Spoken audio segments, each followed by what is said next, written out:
Mga kapuso, nandito po tayo ngayon sa CP Garcia Avenue sa Quezon City kung saan nagsimula na nga po ang clearing operations na ikinasan ng MMDA ngayong umagang ito.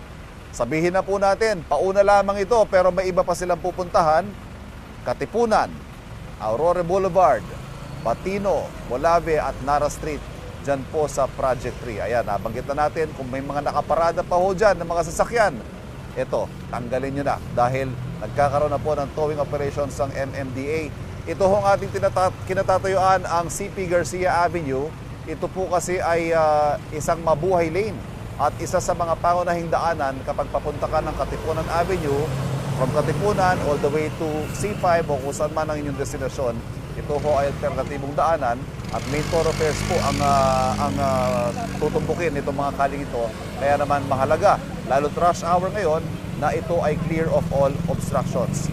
At kaugnay po na nagpapatuloy na clearing operations ng MMDA, kasama po natin ngayong umaga, Sir Gab Go. Yan, si Gabriel Go ng Special Operations Group ng MMDA.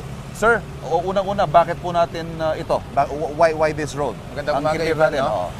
Alam nyo, one of the growing problems kasi natin yung traffic congestion.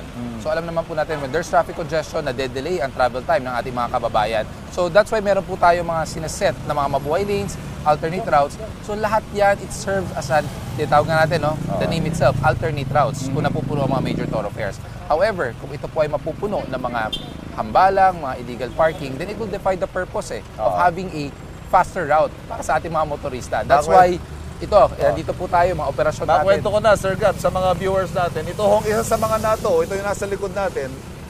Kinarpaman din niya sa mismong signage na nakalagay, no parking, tow-away zone. It's asking for it. Ano po? Tama po kayo. Wala na tayong magagawa pa ganyan. Napakaliwanag naman po ng signage na bawal pumarada. Sir, pinag-uusapan ngayon yung proposals for a total parking ban, partial parking ban. Ano ho ang posisyon ng MMDA dito? Well, alam nyo, we are not against, no? Kasi alam naman natin, illegal parking is really a very big problem nowadays. Kahit saan tayo pumunta, may nakahambalang. It's not only about traffic congestion, it's also about the safety ng mga road users po natin, lalo na pa mga pedestrian.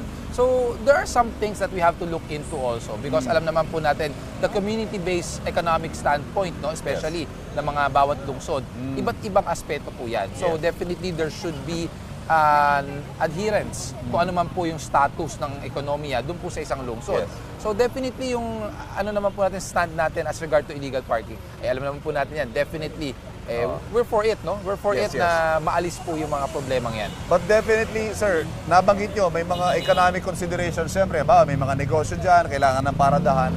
But there simply are roads na hindi talaga pwedeng paradahan. Correct. Na dapat talaga 24/7 ay clear of all obstructions. Tama po kayo. Meron tayo, sabi nga po ni ang ating buting chairman, Attorney Don Artes, maraming mga kalsada na non-negotiable. Unang-una, major thoroughfares, EDSA, Quezon Avenue, C5, and other highways po natin. And aside from that, alternate routes and ating mga mabuhay lanes, and non-negotiable po talaga yan. Dahil, ulitin ko, it serves as an alternate route. So dapat wala pong mga nakahambalang dyan sa mga kalsada. Sir, panghuli ho siguro, hindi ko na mabilang, pangilang na nating operation ito eh. Kino-cover na po na unang hirit itong mga clearing operations ninyo. Pero still, eto pa rin tayo, walang katapusan eh. Well, alam mo Ivan, ang problema kasi ng illegal parking obstruction, no? Hindi lang po ito sa violation. For how many years nakasanayan natin to eh. So ika nga natin, pag nakasanayan, it will take a longer time para matuto ang ating mga kababayan. But then again, yung ginagawa natin efforts, yung consistent approach natin, we see a lot of improvement sa ating mga kalsada. But then again, no, we always ask for cooperation, yung mga kababayan po natin, yung being sensitive and considerate also of their surroundings and mga road users po na kasama natin. Ayan, ito naman ho kasi common good, di ba? Lahat tayo kailangan makinabang sa kalsada. Hindi pwedeng paradahan mo yan dahil feeling ko entitled ka dyan dahil marami po ang naabala. At mga kapuso, yan po muna ang ating update mula dito sa CP Garcia Avenue sa Quezon City sa nagpapatuloy na clearing operations ng MMDA. Balik po muna tayo sa studio. Kapuso, huwag magpapahuli sa latest news and updates. Mag-iuna ka sa balita at mag-subscribe sa YouTube channel ng GMA Integrated News.